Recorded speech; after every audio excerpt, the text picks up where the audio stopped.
Alright, let's get this party started. This is probably going to be my definitive work. Well, it definitely is my definitive work up until now. Of course, I'm always open to my awareness changing, but this is going to sum up a lot of things for me, anyway. You might go back and watch some of my older videos to make some sense of some of the things, because I'm not going to go in too deep on some of the concepts I'm explaining. They're kind of building on some other aspects I've shared in the past and some of the other series, the Raw series, the Sun God in Our Own Mind, and the Ark of the Covenant or Ark of Deception, that video series too. So this video builds on, of course, everything I've come across until now. And I'm going to share with you a couple different things and a way of looking at the chakra system and consciousness in general, which really does have to do with a hologram. Just interesting stuff. So let's get started. Depending on where you are in your journey, what I'm about to share with you will stir a reaction of "I already know that" to possibly blowing your circuits for a few days or weeks while you restructure and reboot your consciousness. Laugh if you want, but some will know and experience why I warned you.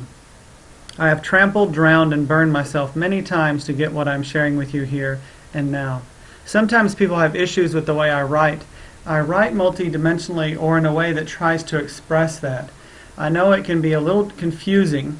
If you have a problem understanding anything, try reading through it a couple of times. You can also check out my other YouTube series. They explain a lot and will help you to understand and connect the dots. So let's get started. This is called Essence. And in the end, you'll see what I'm getting at. It's about the essence of who you are. God potentiality resides within us all. It has many names: Kundalini, life force, use the force loop, God, Shakti, Shiva, Ganesh, Kali, Ram, Allspark, Chokure, and the list goes on and on. The God potentiality, this spirit force that gives and supports life, cannot rise to the upper chakras and fully empower, awaken, and enlighten us until our lower aspects of consciousness are reined in. The lower three centers give rise to higher power. Until then, our lower chakras, our consciousnesses, throw this God force within us to and fro. It is undirected, and as a result, this energy is weak. To unlock the God potentiality that resides within us, we must master our lower three chakras, the three consciousness associated with them. The root chakra, the Muladhara Chakra, I love the way that sounds, Muladhara, is located at the base of the spine. The imagery associated with this chakra is a yellow room, which represents Earth, the four corners of the Earth. On the floor of the yellow room is a red triangle. In the center of the red triangle is a hole going into the earth. In the hole resides the red Kundalini serpent that is wrapped around Shiva's lingam 3.5 turns. Just another name for genitalia. Shiva's genitalia. Ganesh is inside the red triangle guarding the Kundalini. Let's go over some of the imagery related to this.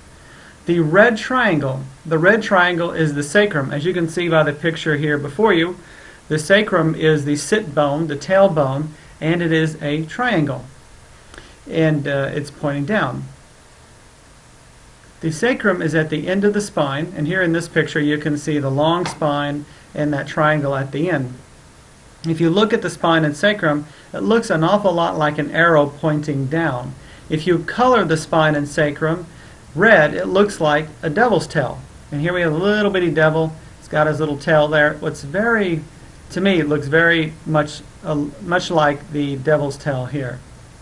A little too similar to me. And the devil first appears in the Bible as a serpent. So in Genesis in the Bible, the devil first shows up in the Bible as a serpent. So here we have this red serpentine energy coiled up at the base of our spine at the end of an arrow-like bone structure.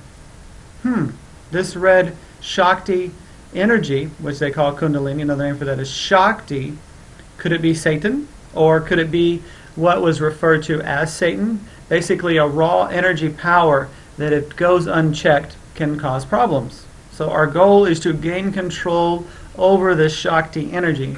Here I laid a picture of a spine on the side. Look how it looks like a snake. Even looks like a cobra, because the sacrum is the part that's arched right here. It would look like a cobra with its outstretched cape. So to me, there's no coincidence in the way that looks and how it overlaps. And this is just one example of the many codes hidden in the body. And my other video series go more into that. In this one, I'm not going to go too deep into that. Let me get back on track here. The Shakti comes down into the body and rests in the sacrum as a red coiled snake. So it's like literally the energy comes down. You could even say that it comes in through the soft spot of the head, comes down through the spinal cord, and boom, into the sacrum. And it rests there as this coiled serpent.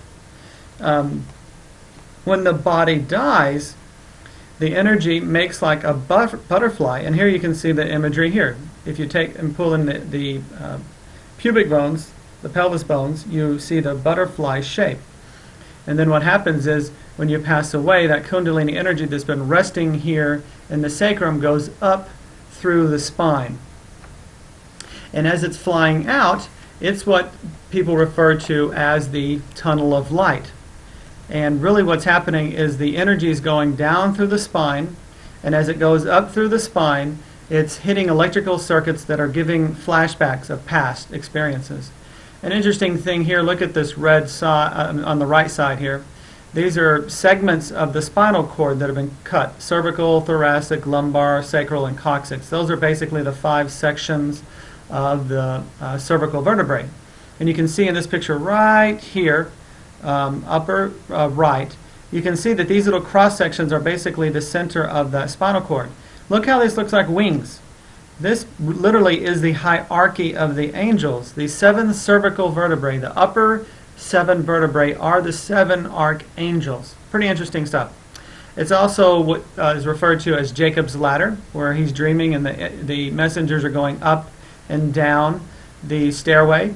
Another, in Greek mythology, the god with wings on his feet and head is Mercury.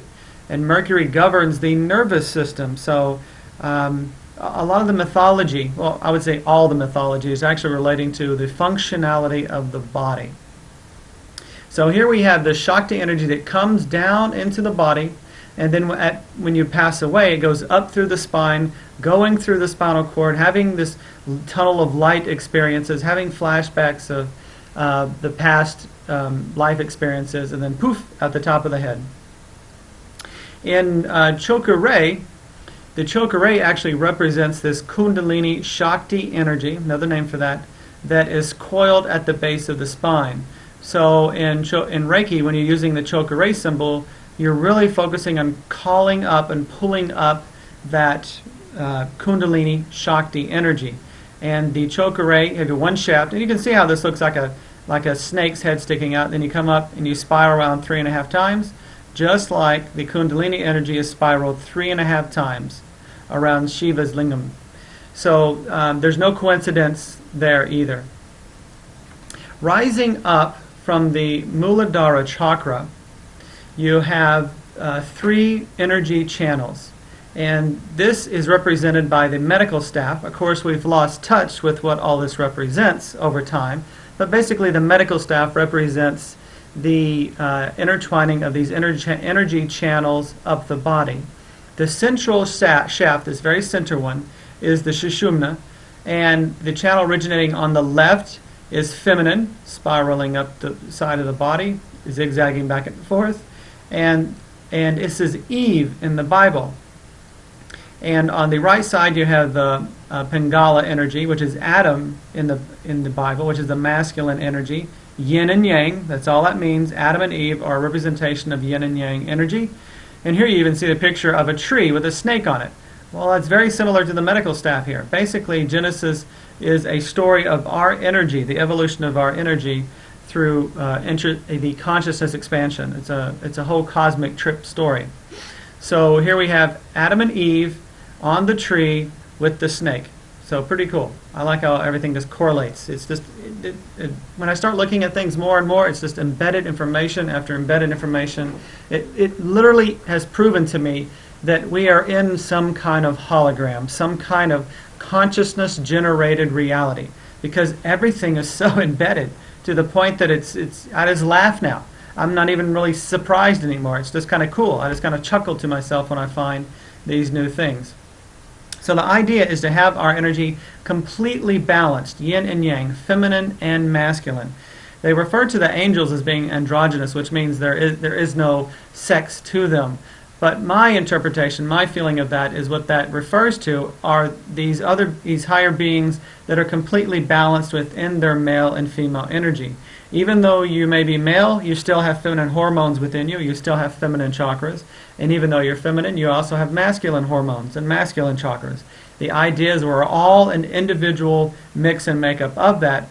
However, all of us have the potential of completely marrying and balancing lower chakras, which are masculine, with the upper feminine.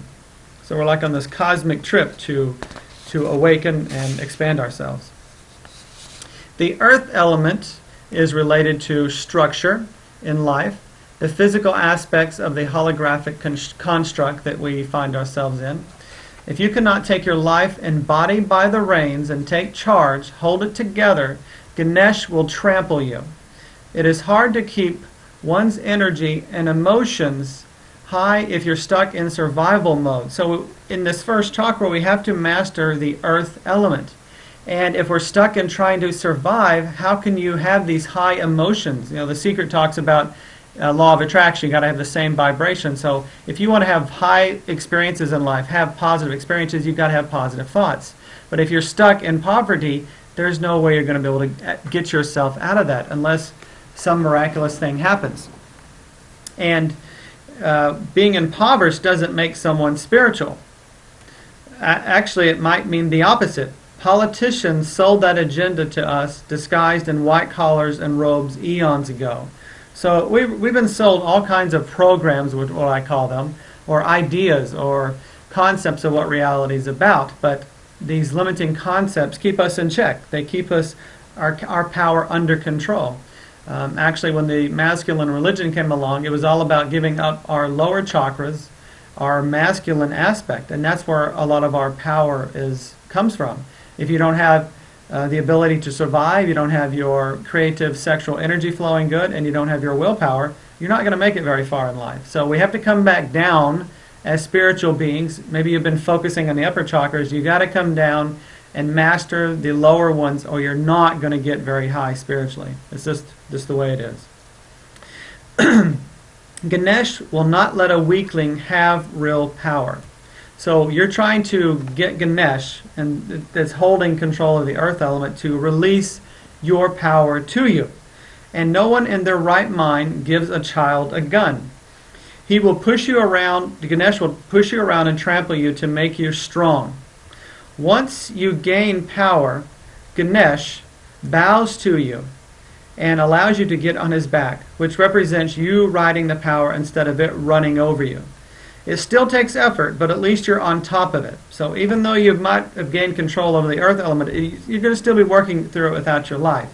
But at least Ganesh is not trampling you. You are riding atop Ganesh. Ganesh then stands up, and from atop his shoulders, you and your Kundalini raise up to the second chakra. Before I move on to the second chakra, I need to explain what is happening up top with your upper chakras and brain as you accomplish certain tasks and gain control and mastery of your lower chakras. Because when you're doing something below, something's happening up top. But you got to do what's happening. You got to master the lower chakras to get the upper ones working properly. This is where a lot of people go wrong. You know, you have the ability to visualize and think about things, but if you don't have the force, the earth, the water, and the fire and the lower chakras under control, you're not going to have much power. It's just the way it is. So, you've got to master those lower chakras, and the upper chakras here are reflected in the lower and vice versa. And we're going to go into that a little bit more. First, let's look at the brain related to Ganesh. And Ganesh represents the lower reptilian or serpentine brain.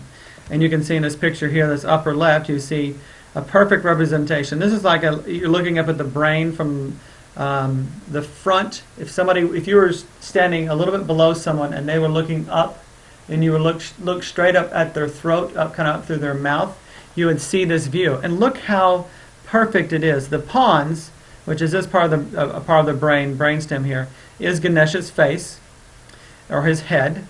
The brainstem and midbrain is the trunk of Ganesh, and the cerebellum are the Ganesh's ears, and the trigeminal nerves, which come out of the pons, are the eyes. It's amazing how it looks like that.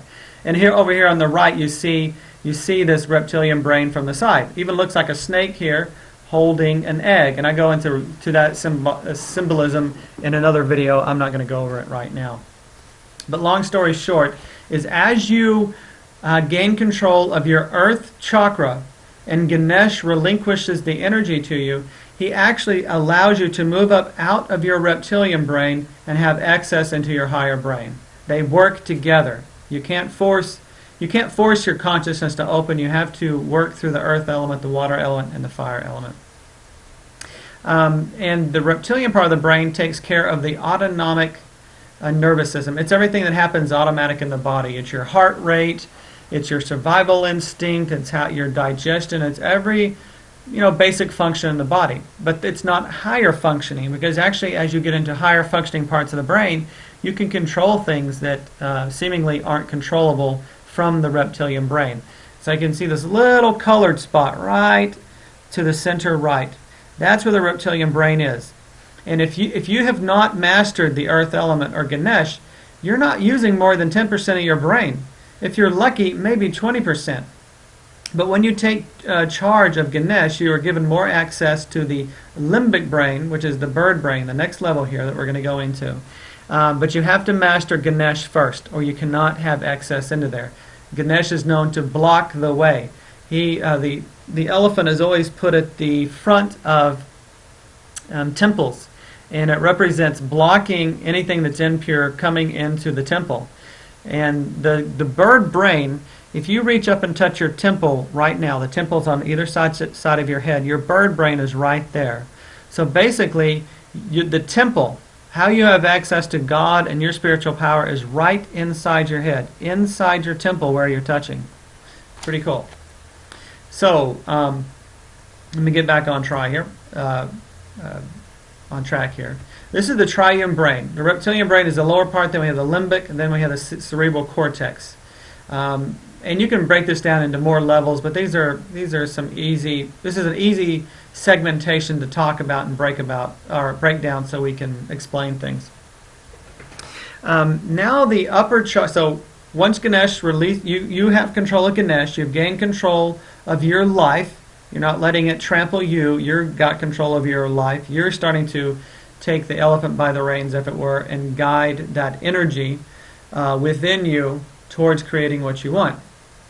Now the upper chakras also represent the lower chakras. So here's the root, and if you circle up, its partner is the crown chakra. And if you look at the second chakra's partner is the third eye, and the solar plexus's partner is the throat chakra. And the heart is the center. It's where the male, the lower three chakras, and the female marry in the center. And we'll get into that just a little bit more by the time I finish this video.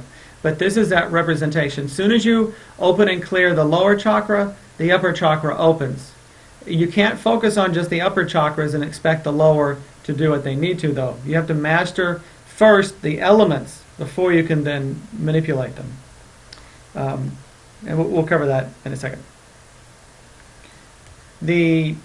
So as you gain control of Ganesh, your crown chakra expands in relationship to your root chakra, and you begin to think about things differently, as well as see a deeper spiritual relationship to the physical world. The crown chakra is located at the top of the head. The imagery of the crown chakra is Shiva sitting back against the full moon. His legs hang over your forehead, and his feet lightly tap your third eye. Shiva's hair is coiled atop his head like a crown. Notice that his hair looks an awful lot like a pine cone. This is because the crown chakra is associated with the pineal gland. In his hair is a crescent moon, and from this crescent moon pours a milk-like nectar down over his body, so like the nectar of the gods, to the top of your head and into your brain. Here's some other symbolism here related to the pine cone. So this symbolism of Shiva represents the pineal gland, which is located right here. Here's a picture, a small picture of it here. And this is in the Vatican. The Vatican has this huge pine cone, and it's flanked by two peacocks. And what's interesting is that basically is how the brain is laid out. You have the bird brain, and the pineal gland is just above that. And here is a picture of the Pope with a pine cone on the staff. It's like, I think they already know about what I'm talking about. They already have this information. We've been kind of kept in dark to have our power taken away from us. Let me get back on your track. So this nectar pours out of the moon here and pours down from Shiva into the top of your crown chakra and into the top of your head.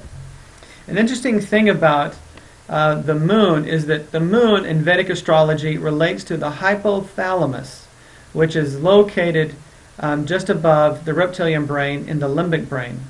And the hypothalamus secretes neurochemicals based on your feelings, your emotions, that stimulate the pituitary, and the pituitary then secretes hormones, or you could say the nectar of the gods, hormones, that tell the different endocrine glands to function in a certain way. And the endocrine glands are associated with the chakra system. It's a perfect overlay. The 7 major glands in the body, governed by the pituitary, relate to the 7 major chakras. They overlap and they work together. So the secretion from Shiva, this moon secretion, which I believe is a hormone or a chemical expression, controls the pituitary. The pituitary releases other types of nectars of the god, which control different parts of the body. So it's cool how the system works. But it's kind of like a secret society in a way. It's like you've got to be able to go through these gates, or these seals, as it's referred to in Revelation, and you've got to be able to open them. You've got to be able to access the energy to make use of what's really there. Just because you focus on something doesn't mean it's going to work if you haven't gained or control or gotten the blessing of that deity. And basically what that means is owning the power of that chakra. And you've got to start from the bottom. Make sure I'm on the right track here. So, in Vedic astrology, I already mentioned this, the moon is associated with the hypothalamus. The hypothalamus produces neurochemicals that tell the pituitary, aka the third eye chakra, what to secrete. So Kundalini is raising up from the bottom, the root chakra, and the nectars of the god is pouring down from above. So let's go back down to the second chakra. So now Ganesh has given you his blessing, and he's lifted you up. You've gotten control of your earth energy. You can take control of your body and structure. And he lifts you up into the second chakra. And the second chakra here, the image associated with it is a round lake. Atop this lake rests a large crescent moon. Kali, the black Madonna, is naked and is standing on the crescent moon. Around her neck is a garland of severed heads. They are the heads of politicians, the politicians within your emotional mind. These politicians are also reflected in the outer world as the politicians that make policies and rules. Politicians are people seeking power and making promises they don't intend on keeping, like the boy that will say anything to get in the girl's panties. Kali hates politician. Kali will not release your full God potentiality and let it rise above her until all the politicians in your emotional mind are dead. Kali has got you by the hair and holds your head, your ego, underwater and stirs the waters, your emotions, up until your hidden politicians show their true face. As they stick their heads out of the water, Kali cuts their heads off. This will continue until all the double-dealing, fantasy-selling politicians in your mind are dead. She will not release your energy to rise up until you're able to keep your lake, your emotions, still and calm like water. no matter what is going on around you. When you can, do this. She will then give you her blessing and raise you up to the third chakra. The second chakra is the chakra associated with the Kali, is associated with our creativity and sexuality. Our intimacy relationships are where our politicians come out to play. The people that we are intimate with are the ones we hang around the most. Politicians can only hide for so long. So if you hang around anybody for an extended length of time, their politicians can't help but rear their ugly mugs. Yay, intimate relationships. The movie The Secret brought to mainstream consciousness the concept of the law of attraction and co-creating. Kali rules over your creative force, your creative power. If you cannot control your water, your emotions, Kali will not release your full creative potential. This is very important to get, which means your ability to co-create is limited unless you have Kali's blessing, which means basically you can control your emotions. Once Kali releases the Kundalini completely up to the third chakra, up top, the limbic brain, aka the bird brain, becomes more balanced, and you now have more access to your neocortex, also known as the higher brain. The bird brain is where the pituitary gland is located, and you can see here on this picture on the top left, pituitary gland is right where the tear duct would be on the eye. That is the pituitary gland. So an interesting aspect here, this is the eye of Horus. Another name for Horus is Ra. So here we have the bird god, which represents Ra. And look, the eye of Horus fits perfectly into the center of the head. And the eye of that is the thalamus, which we're going to go over in a second. Another reflective here is the ventricles. There are 4 ventricles in the brain, and they look like the eye too. And this word, there's actually fluid inside of here, and this fluid flows and has certain frequencies and radiates throughout the brain. Pretty cool stuff. I go over this in other videos.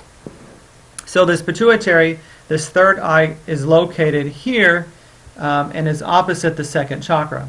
The pituitary sits in a cave-like area in the brain. It is cradled by the sella turcica, and the sella turcica is a little like saddle. Sella turcica actually means Turkish saddle. And here's a side view of the sphenoid bone, which is right on the right here. And the sphenoid bone, when you touch your temples, you're actually touching the outer wings of the sphenoid. So here we have the sphenoid, which is actually the Ark of the Covenant, and I go over that in another video. This is literally the Ark of the Covenant. It's even got the wings that talk about the angels having. The pituitary sits right down inside of your sphenoid bone, your Ark of the Covenant. And again, you can check out my Ark of Deception YouTube video series to see what that means a little bit more. So as you open up your second chakra, gain control of your emotions, you actually gain control of the Ark of the Covenant within your mind, and you gain control of the pituitary, which then allows you access into the higher part of the brain. So not just the bird brain, but then the higher cortex, which is the outer part.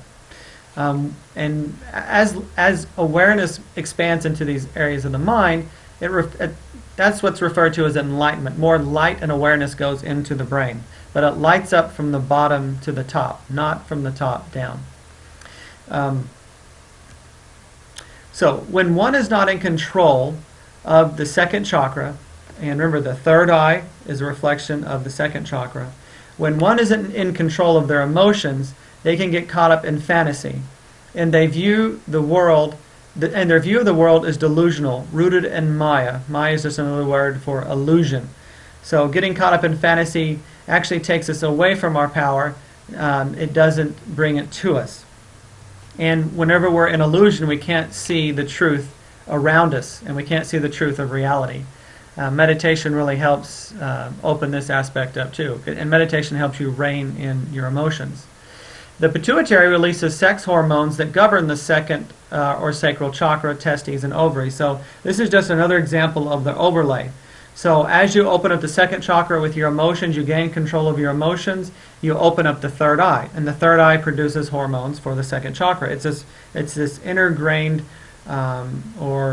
partnership that's really ingrained in the body.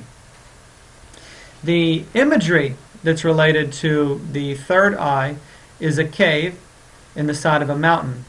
A gold glow radiates from the cave. You go inside and find Shiva with matted hair wearing a tiger skin. This is your guru, your inner knowing, your insight, your intuition. The guru has always been inside of you.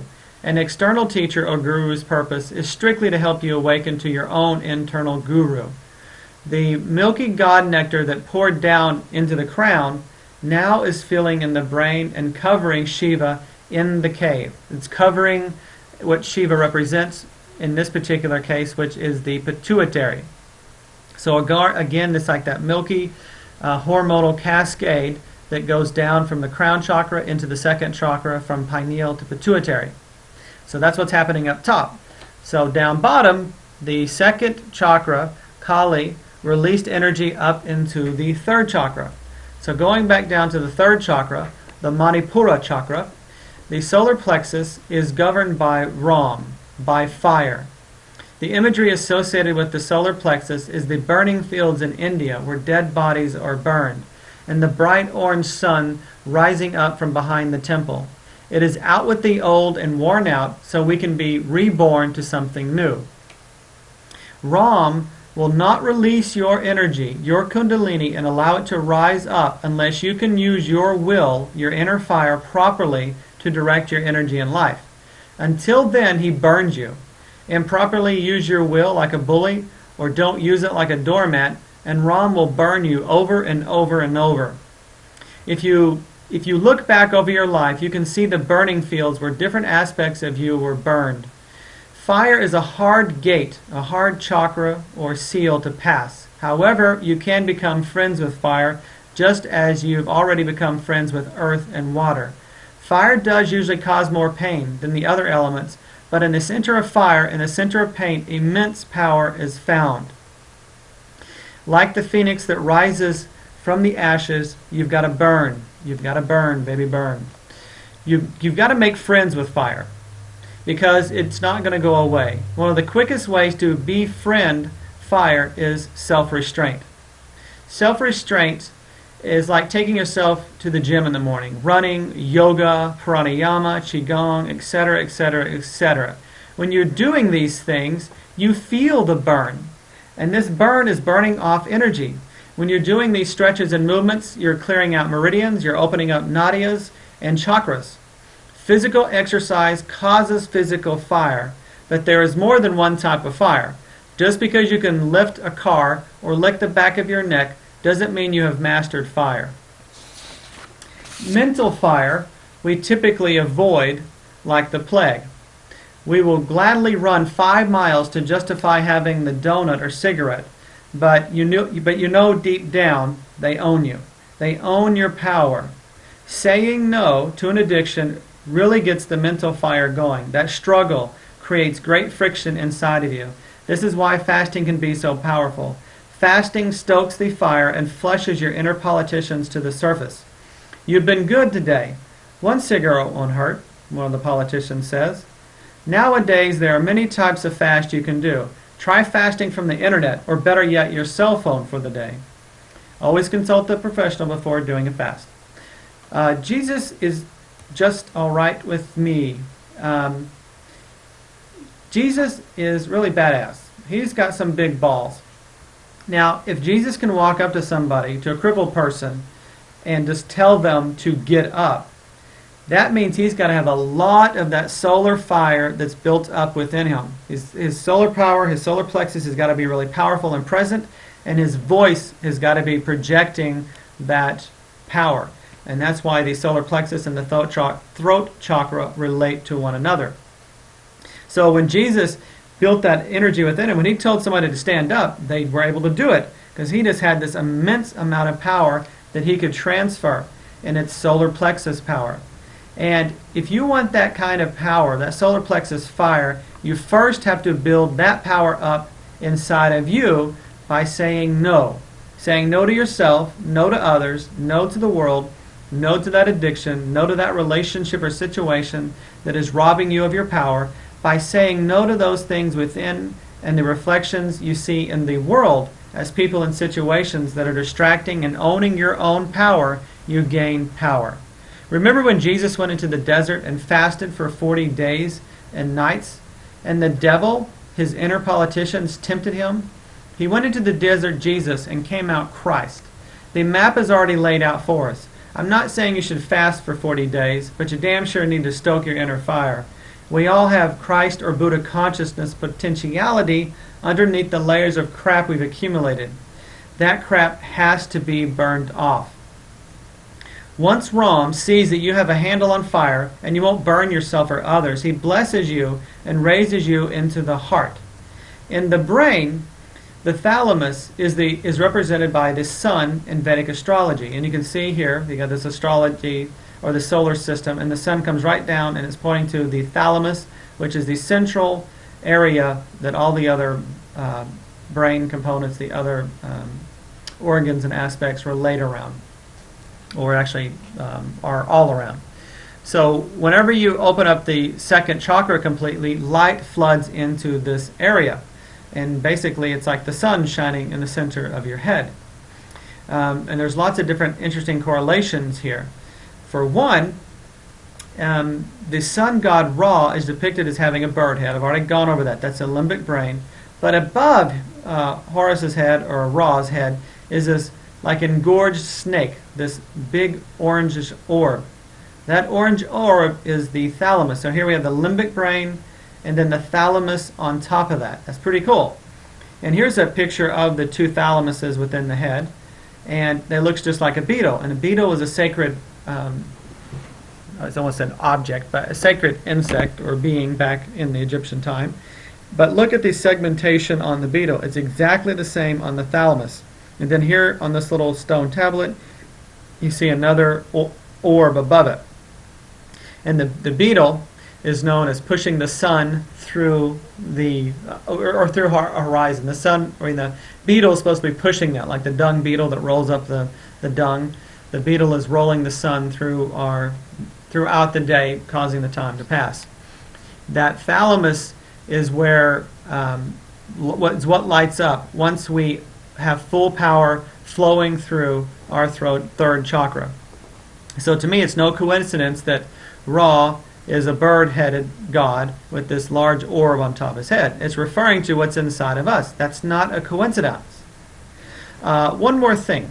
Look at the word brain. The word brain, B-R-A-I-N, in the middle is Ra. So it's really interesting is here we have brain, and the very center of brain is Ra. And then we have B-I-N. It's a hidden message, as the whole reality that we live in is full of hidden messages. Is the brain is the bin of Ra. It's what contains and holds the sun energy, the sun of God's presence. It first has to be unlocked, though. You can't just think about it. And what I'm talking about today is how to unlock it, going by the lower three chakras that open up simultaneously the upper three chakras. So it goes together, lower and upper.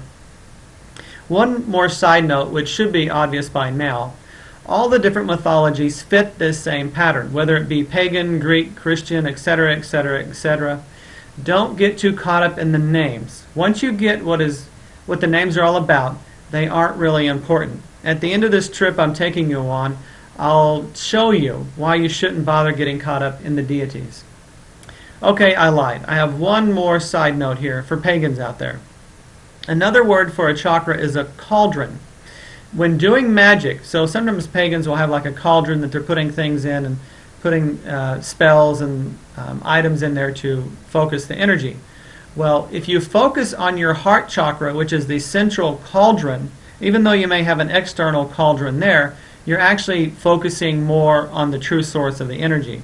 So whenever you do magic, focus on your heart chakra. And if you look at hearth, which, they talk about burning the cauldron by the hearth, its heart is in the first part of that. So it's pretty interesting to me. And also the cauldron is a good representation of a black hole, and the center of our heart is the equivalent of that to a black hole. And the scene goes into this type of work. You can find that out there, black hole, singularity. It's all within us. So the cauldron is an excellent representation of these aspects. So when you're doing the magic outside, remember to focus inside on what it's really relating to. When the light, the presence of Christ consciousness, fills your mind, you're given full access to the neocortex as the upper part of the brain, and also the prefrontal cortex. It's the most advanced part of the brain. And when this lights up completely, that's when you are supposedly fully enlightened. And here, you know, Jesus represents that with the glowing around his head. Also, you see in certain pictures, Buddha has that same halo glow around the head. It's spiritual people that have gone through the lower gates, done the things to open up into the upper, and have access to that potentiality that we all have access to. So now that you've unlocked this, there's still one more gate, there's still one more thing to go through to have complete control and power. But you're close. Now we're going to go back down to the solar plexus. On the top side, on the top side of the component of the solar plexus is the throat chakra. And the throat chakra is where the vibrations from inside go outside. And if you've got strong solar plexus, you can speak with authority. And if you look at the word authority, the first part of that is author. When you have a strong solar plexus energy, what you say literally writes what's going to happen in your life. However, if you don't have that power, your words are empty. They're not as strong. So you got to have the fire, that solar plexus fire, that radiates out from your voice. And you can think about the throat chakra like a speaker. A speaker, you've got to have a speaker to have the music inside of a musical device come out. The speaker is what radiates that frequency out into the physical world, and our voice is what does that for us. When you're not empowered, you don't speak up. So what you speak or don't speak says volumes about you. Getting caught up in gossip, complaining, spreading fearful messages, bullying, lying, and not speaking up for yourself, which is a form of lying. Don't kid yourself. Not saying something when you are drawn to is a lie too. Are all signs of weaknesses or absence of solar power. So you cannot have a strong voice unless you have a strong power. And a strong voice is really important because in many paths there are songs to be sung or spells to be cast. If you have no solar fire, no internal integrity that can only be gained by self-restraint, these songs and spells are empty, low voltage, and completely powerless. In your throat, the visualization here is Krishna, whose skin is blue, like the color of the throat chakra. He is wearing a yellow cloth, which represents the solar plexus, and is playing his flute in the forest. Remember, the voice has to do with the vibration. He's got a flute. The vibrations coming out of the flute are calming, healing, and hypnotic. Every note he plays is sublime perfection. Everything and everyone he touches is transformed by his radiant frequencies. When Ram gives you his blessing and the milky nectar of the gods flows down from the crown into Shiva's cave, into your pituitary, and down through Krishna's forest, down to your thyroid, it then flows down into the heart. Once you get to the heart, your concept of co-creation really blows wide open, like the limitless sky. You realize creating more money in your life and other types of physical things were just child's play, preparing you for greater creations. It was getting you ready for true creation, creations that give and support life. I cannot tell you what this will be for you. This is one thing I cannot tell you. It is different for everyone, because everyone is a unique note in the one big song we call the universe. This is the one thing you will have to find for yourself once you are fully in your heart, and don't let anybody else tell you otherwise. You've come from both ends of your being, from the rainbow spectrum. You've come up from the root through the lower chakras and through the up and down through the crown, to the third eye, to the throat, to the heart. So now we're meeting in the center. Shiva, the milky nectar, coming down from the gods above, and Shakti, the Kundalini, rising up from below. In the heart chakra, Shiva and Shakti are merged as one. There is no separation. They are intertwined in perfect harmony. The imagery here is the Star of David. So here we've got the energy from below, the lower three chakras pointing up towards the heart, and then the upper feminine chakras pointing down to the heart. When you completely balance your chakras and they're all open and aligned, they cross over one another and they are in perfect harmony. The symbolism for that is the Star of David, or another 3D representation is the star Merkaba. And that's covered by lots of other people. The heart chakra is the great harmonizer. It is the key to balancing male and female, all your chakras. It is the doorway through which our masculine and feminine aspects join together. Once we are balanced, our merry age begins. Until then, we fight with ourselves and our mirrors in the world and the universe, which are other people. But we're really fighting ourselves.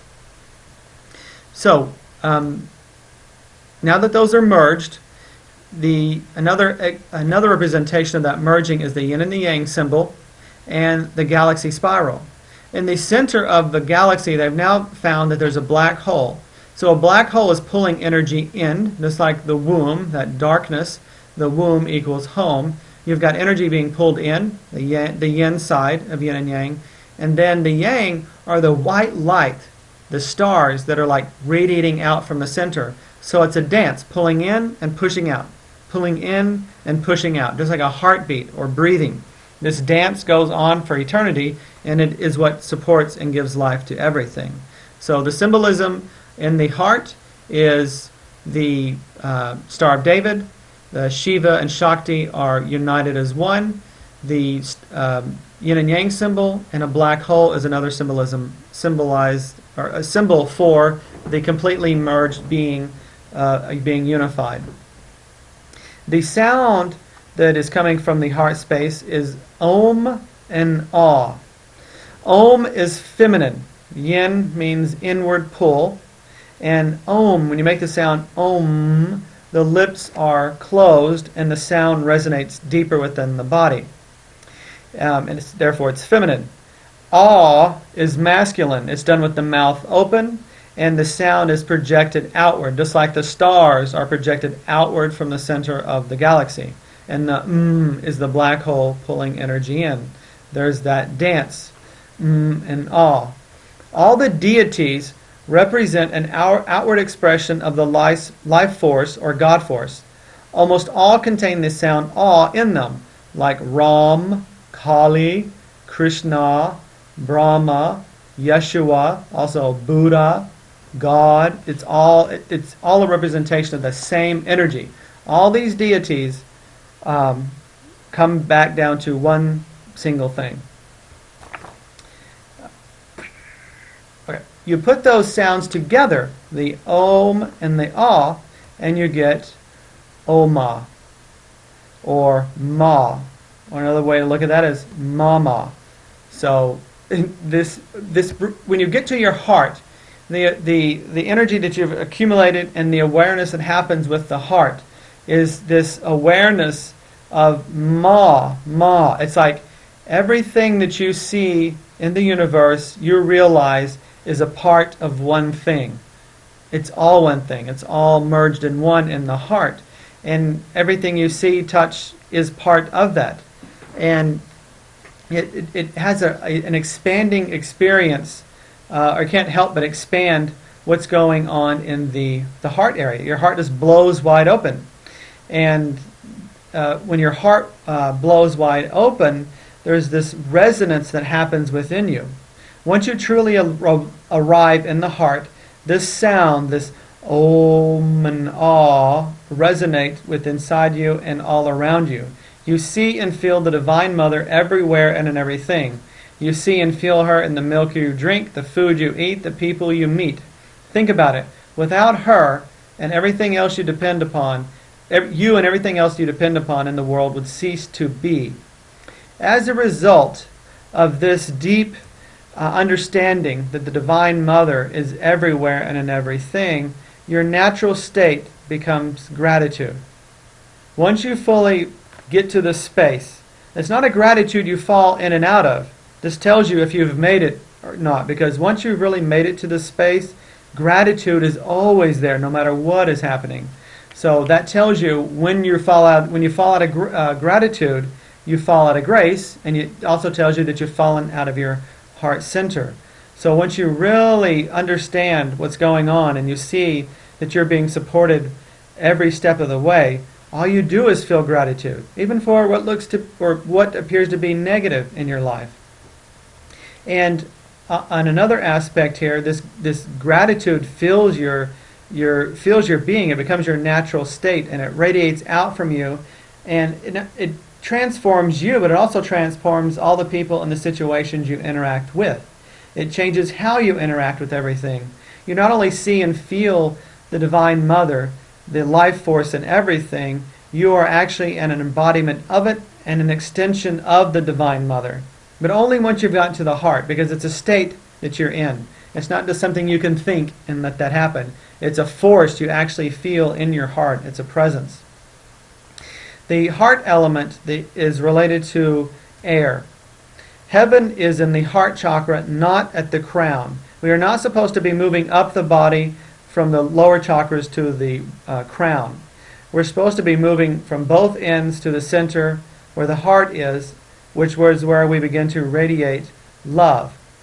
Love is not an emotion, but a force, a creative, life-giving, and supporting energy. Once the nectar of the gods coming down from above and the kundalini coming up from below are blended in the heart, your chakra system is balanced. Your field is flooded with love. Love is the God force. Think about it. God creates, gives life, and supports life. And love is a force that is life-giving and supporting. You have completed your journey. Through the alchemy of the 5 elements, which are made of and contain yin and yang, you have transformed and transfigured yourself. Congratulations, you are now a god. Everything you think, visualize, say, do, feel, will, every breath you take is imbued with love, creating and supporting harmony.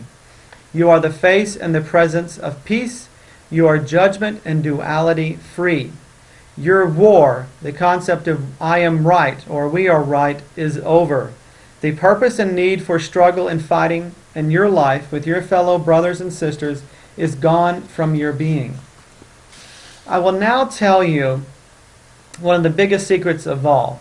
I can tell you this because if you're not in the right place, it won't really mean much to you. If it doesn't hit you with a visceral holy shit like a ton of bricks, then come back and watch this later. Or better yet, just live life, and I guarantee this will come back around to you, time and time again, until you're ready to hear it. The biggest secret of all is that all the entities, the deities that we've talked about in the chakra system, and what you see, everything you see in the world, is really just the many facets, the many faces of you. You are Ganesh trampling yourself in the root. You are Kali drowning yourself in the sacral chakra. You are Ram burning yourself in the solar plexus. You are doing it all to yourself with the God life force within you. You have to learn how to control it and rein it in. That's your job. That is your purpose. Get it? Got it? Good. Now, live your essence. That's what you were born to do. Live your essence. Live your heart. But you first have to get there. Namaste. Shanti, Shanti, Shanti. God bless.